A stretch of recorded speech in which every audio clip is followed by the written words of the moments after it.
okay, not just okay, it could be worse or anything like that, but just like, wow, I'm still here. I still have a chance. I still have a way to pay tribute without forgetting where you came from or what happened necessarily. Right. It reminds me. So obviously, I haven't seen the special, but I always think back to and Robin Williams. I guess while we're on it, is another comedian that was a comedic inspiration. But he in the movie Good Will Hunting, him and Matt Damon are talking about his wife that passed away, right? Right. And Robin Williams shares the story about how his wife sometimes in her sleep would fart so loud that she would wake herself up. Yeah. And he would like just blame it on himself and tell her to go back to bed. But that's one of the things that he remembers. And that's a great way to honor somebody, is just to remember the things that, even if they were silly and maybe like she might have been embarrassed by him, Yeah. That's one of the things that was like unique to her that he remembered about her, right? Yeah. That, like, I've never I fart a lot, and I've never woken myself up from a fart, Yeah. that I know of. But Right. yeah, I think that you can memorialize or remember somebody by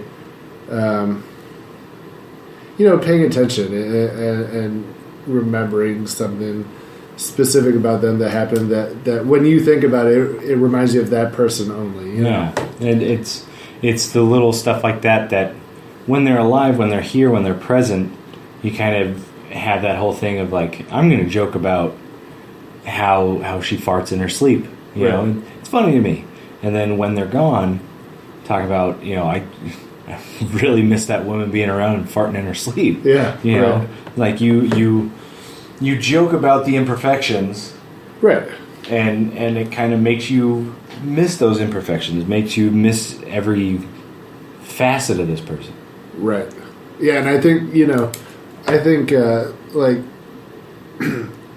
this, with anybody, you date people because you like them, right? Yeah. And maybe to somebody else, that person will see that person and think, oh, she's attractive, or she's funny, or she's smart, but they don't know the little details, Right. Those things are privy to you, and yeah.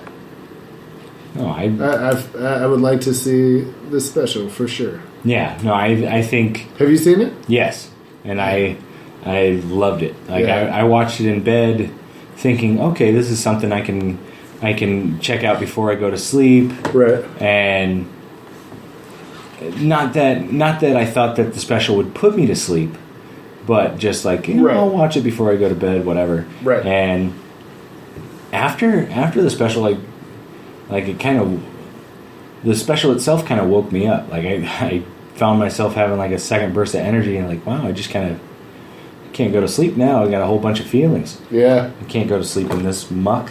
See, and I think, to me, that's what a good comedy special will do, is it'll make you laugh, but it'll also make you think, right? Yeah. Yeah. Anybody can talk shit about other people or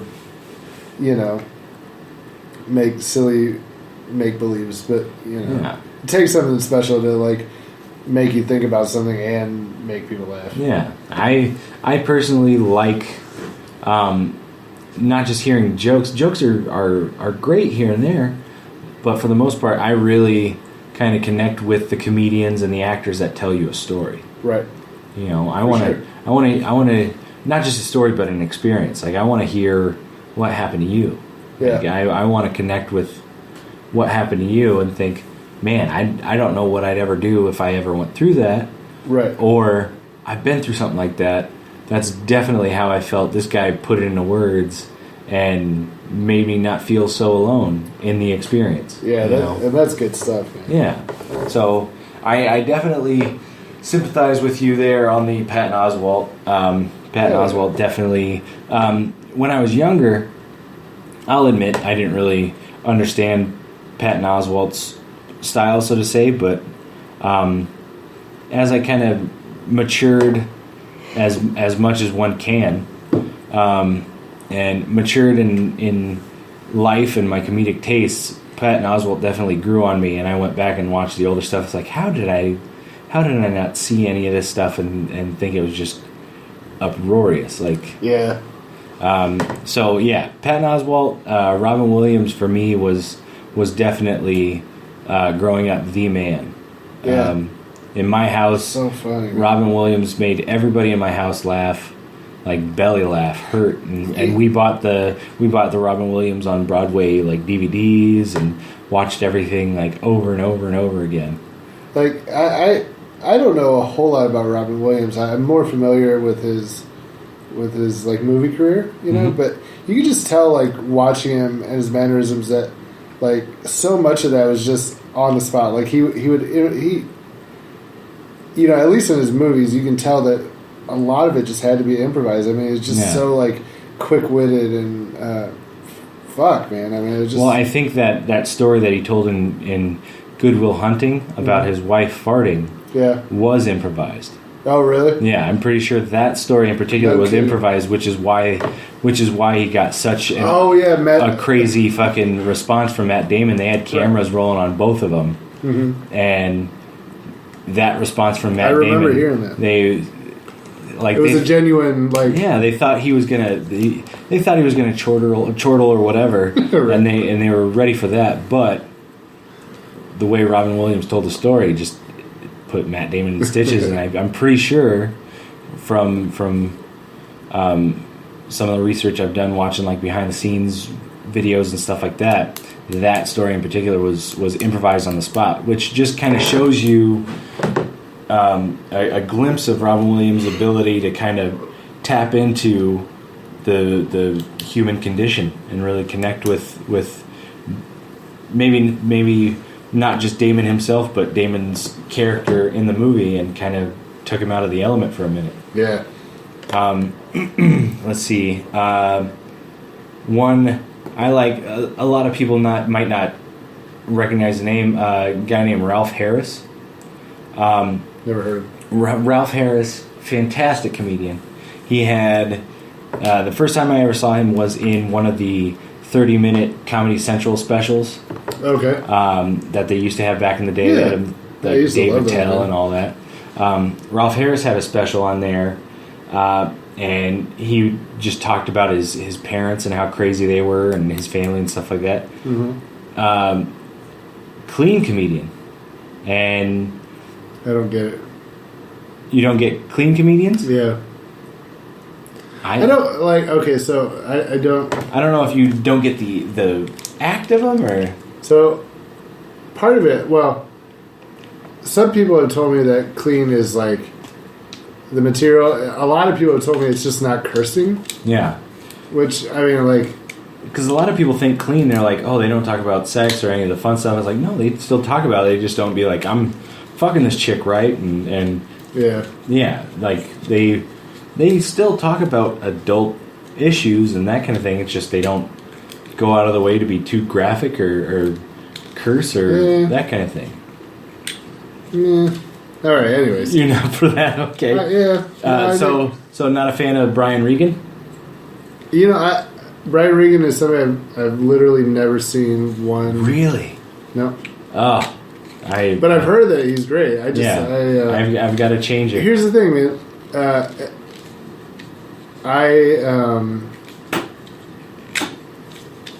I've never been diagnosed, but sometimes I feel like I have ADHD. I have a hard time sitting through stuff if I'm not interested. Yeah.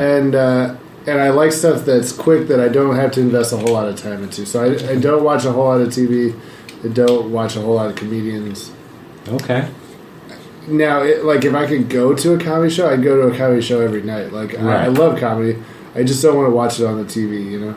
That's fair. I can understand that entirely. Also, I don't have the internet, so... we got to get you the internet, buddy. You got to, man. It's beautiful. They got everything on there now. What is this internet? What is this interwebs? So, yeah, I went... I talked about this a little bit last week, and Jake, if you didn't listen to last week's episode, I understand. I did not. You're on this shit. You shouldn't have to go back and listen to it. But I talked a little bit about my inspirations, and I started off Talking about one of the first people I remember laughing at or laughing with, siding with, was Rick Moranis. Okay. In like the Ghostbusters films and Honey, I Shrunk the Kids, that kind of thing. I always remember seeing him like he's funny, and in Ghostbusters when they're coming after him, it's like run little fella run, like he was small like I was back then, so I found myself kind of siding with him and connecting with him when I was younger. So he was one of the first ones I looked up to, and like I said, Robin Williams was a big one when I was growing up, and Chris Farley was another one. Oh man, yeah. Well, it was a couple days ago that it was 20 years. Yeah, 20 years since he passed. 2 days ago. Yeah, man, it can't believe it's that long already. Yeah, Chris Farley was a powerhouse. Yeah, and you go back and watch his stuff now, and it's like it still holds up. Yeah, like still, it wasn't, or none of his stuff was stuff that you look at, it must have been funnier back then. I should have had to see it when it first came out. No, it's still really, really funny. It is. So yeah, you got any other ones on your magic list? Brian Posehn. Brian Posehn was good because he let me know that nerds could be funny and we could talk about nerd stuff. Yeah. I joke a lot on this podcast about not being a nerd. Yeah. Because you think you're better than me. No, I just don't embrace my nerdness. But I'm definitely a nerd, and the only thing. Okay, so I love Brian Posehn. I think he's a great comedian. He does this joke about how people who listen to Sublime smell, or something like that. I don't like it. I don't. You don't like the joke? Yeah, I think that it's either how they smell or they have bad taste in music or something, and I just I disagree because I don't smell and I have great taste in music and I love Sublime. So the last one on the list is... I feel like you brought him up just to tell everybody I don't stink. No, people know I don't stink. My last one is Patrice O'Neill. Patrice O'Neill. Because he was gone so too funny. soon. Yeah, gone way too soon. He was so hilarious, but he was another one of those people that... I know for me, I feel like I am funny with my friends. I don't feel like I'm just kind of a naturally funny dude. But, you could tell that he was just... he wrote jokes, but he was just funny. Just funny as hell, just on his own. You know? In that kind of... In that graduating class, as it were, or in that generation of comedians, I would say... I would be wrong not putting in Greg Giraldo's name. Oh man, yeah. Greg Giraldo. Oh, fuck. Not and yeah, he's and a lot of people too. A lot of people label him as a roast comedian, but he was. But he was. I mean, he was a smart comedian. Yeah, he was so fucking smart, man. Well, that's exactly it. He was before he became a comedian, he was a lawyer. Right. Yeah, and Harvard Law too. Yeah. Yeah, not a not just community college law school or something he's I want to do this and I'm good at it. Yeah. And he's fuck, I just want to tell jokes. And God, still switched over and became this fantastic comedian before just being taken away far too soon. And like I said, a lot of people label him as just a roast comic, but he has quite a few specials where he's not roasting anybody. He's just letting you know, hey, this is fucked up, and I'm going to tell you why. Yeah, well, and I don't, he's not just a roast comedian, but he was a great roast comedian, man. Yeah. I mean, he was just absolutely so sharp, man. Yeah, he found ways of breaking people down that other people didn't come to as fast as he did. He's right. So quick, so sharp that he found these other things, and you could kind of see the other comedians on the stage go, "Fuck, I should have thought of that." Right. Oh man. So yeah, I miss all those guys. Yeah. All right, so there you go, Julie. That was thanks, Julie. Great question. You got any more? Send them our way. We'll be glad to answer. Absolutely. Um, So what else is going on, man?